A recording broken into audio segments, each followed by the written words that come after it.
Real estate sector corona काल में अपनी परेशानियों को गिनाकर राहत पैकेज को नाकाफी बता रहा है। सेक्टर की संस्थाओं की तरफ से लगातार सरकार से राहत देने की गुहार लगाई जा रही है, लेकिन अब रेल मंत्री पीयूष गोयल ने डेवलपर्स को यह सलाह दी है कि कारोबार को बढ़ाने के लिए उन्हें घरों के दाम कम करने चाहिए। अगर कोई ये सवाल करे कि कोरोना ने दुनिया भर में किस एक चीज को सबसे ज्यादा लोकप्रिय बनाया है, तो सीधा जवाब होगा डिजिटल दुनिया कोरोना से और मजबूत हुई है। इस डिजिटल तकनीक के सहारे कोरोना काल में वर्क फ्रॉम होम को बढ़ावा मिला, पढ़ाई लिखाई ऑनलाइन हो गई, पेमेंट के मोड तेजी से ऑनलाइन की तरफ बढ़ने लगे और तो और डॉक्टरों की प्रैक्टिस भी ऑनलाइन हो चली है। इसी डिजिटल दुनिया ने रियल एस्टेट को भी दोहरा फायदा पहुंचाया है। एक तो वर्क फ्रॉम होम करने वालों ने छोटे घरों की कैद से बाहर निकलने के लिए नए और बड़े घर तलाशने शुरू कर दिए हैं। साथ ही डिजिटल पहुंच के जरिए लॉकडाउन के दौरान घरों में फंसे लोगों को भी रियल एस्टेट ने प्रॉपर्टी निवेश के फायदों की लंबी फहरिस्त गिनाकर लुभाने में कामयाबी हासिल करने का दावा किया है। अगर हम रेजिडेंशियल की बात करें तो हमने एक बिल्कुल ही डिफरेंट ट्रेंड नोटिस किया है।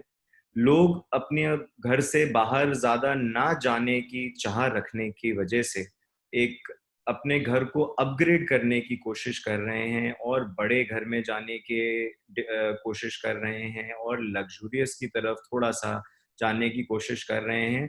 अभी तक जो घर एक सिर्फ बेसिक नेसेसिटी होती थी, आज क्लाइंट जो है उस घर को थोड़ा-सा अपग्रेड करना चाहते हैं कि उसको थोड़ा-सा और अच्छा बना सकें कि उनको बाहर जाने की ज़रूरत ना फ़ील हो ज़्यादा। इन दावों की सच्चाई की परख अभी बाकी है। फिलहाल तो देश के रेल मंत्री पीयूष गोयल ने लगातार रियायतों की मांग कर रहे रियल एस्टेट डेवलपर्स को दाम घटाने की सलाह दी है। इसके पहले केंद्रीय मंत्री नितिन गडकरी भी डेवलपर्स को नसीहत दे चुके हैं कि वो नो प्रॉफिट नो लॉस पर प्रॉपर्टी की बिक्री करें, लेकिन सबसे बेपरवाह रियल एस्टेट सेक्टर को यकीन है कि रियल एस्टेट की तमाम समस्याएं शॉर्ट टर्म के लिए हैं। ये जो इम्पैक्ट है कोविड का रियल एस्टेट पे, ये बहुत ही शॉर्ट टर्म है।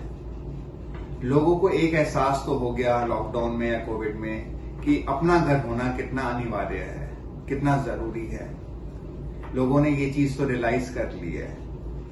आने वाले टाइम में डेफिनेटली हम देखते हैं कि रेसिडेंशियल और कमर्शियल मार्केट बहुत ही बूम करेगा। दरअसल लॉकडाउन में ऐसे हालात बने कि प्रॉपर्टी बाजार को नई तरह की वजह ही मिल गई हैं, जिनसे घरों की बिक्री बढ़ने की उम्मीद है।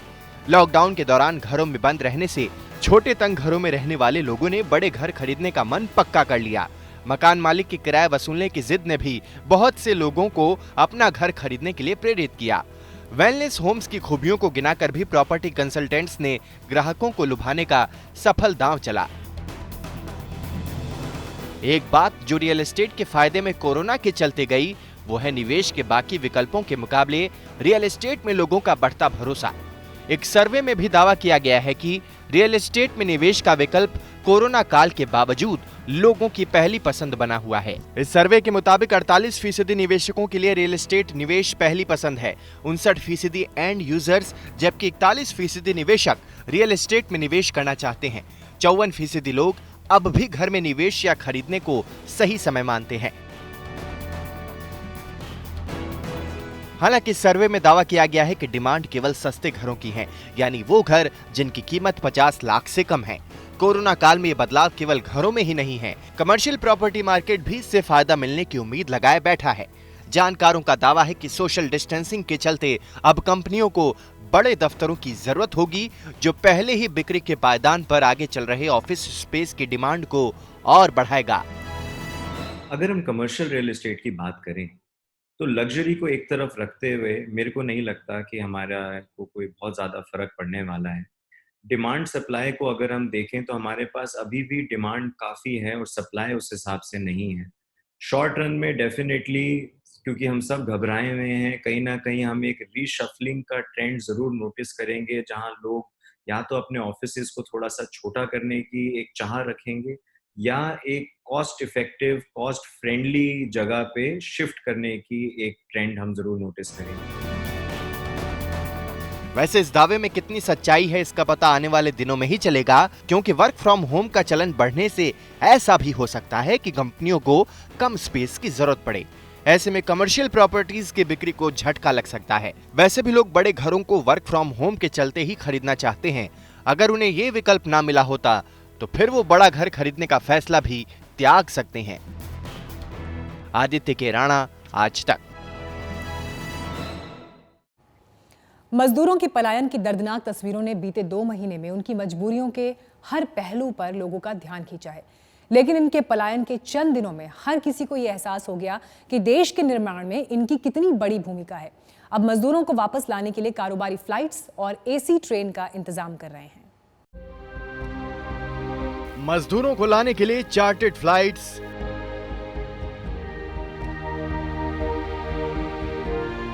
लौटे मजदूरों को 3 गुना मजदूरी का ऑफर।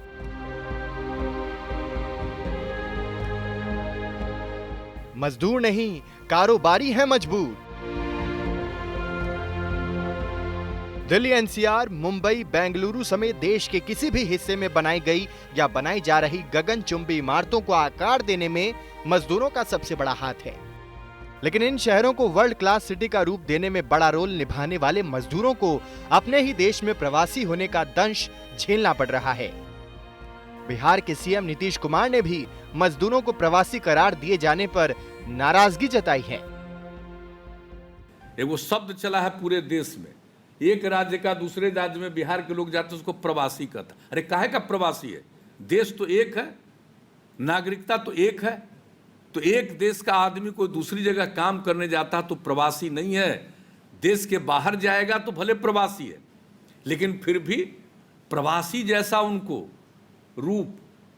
अरे भाई, देश एक है, कहीं का कहीं गया काम करने, उसको किसी तरह का कष्ट नहीं होना चाहिए था। अपने ही देश में प्रवासी बना दिए गए मजदूर पलायन के वक्त काफी मजबूर थे। लॉकडाउन ने इन्हें घर लौटने को मजबूर कर दिया था, लेकिन चंद दिनों में ही साबित हो गया है कि मजबूर ये मजदूर नहीं है। इनके सहारे अरबों कमाने वाले कारोबारी ज्यादा मजबूर हैं। दरअसल मजदूरों के पलायन के बाद कारोबारियों के हाथ पांव फूल गए हैं। उनके पास काम करने के लिए कोई नहीं बचा है। ऐसे में इन मजदूरों को वापस बुलाने के लिए तमाम जतन कारोबारी, सरकार और बड़े किसान कर रही हैं।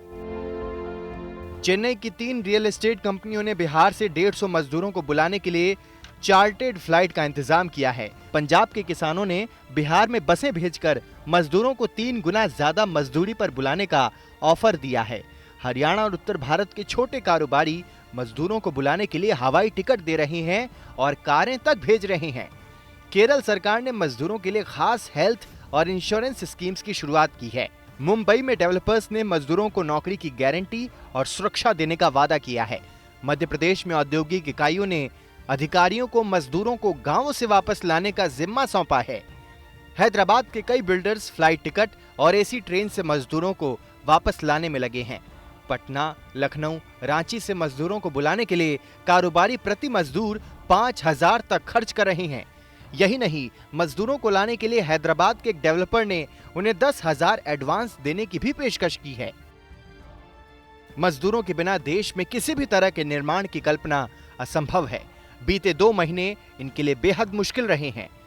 दर्द भरी तस्वीरों से हर कोई विचलित हुआ है, लेकिन देश के निर्माण की सबसे मजबूत बुनियाद महज चंद दिनों में ही अपनी उपयोगिता को साबित कर चुकी है। अब जरूरत इस बात की है कि इनके महत्व को समझकर हर कोई इनके होने का एहसास करे और अपने ही देश में इन्हें पराया न बनाया जाए। आज तक ब्यूरो। बिजनेस आज तक में आज के लिए बस इतना ही, लेकिन कारोबार जगत की हर खबर को तुरंत अपने मोबाइल पर देखने के लिए आप हमारा YouTube चैनल बिज तक भी सब्सक्राइब कर सकते हैं।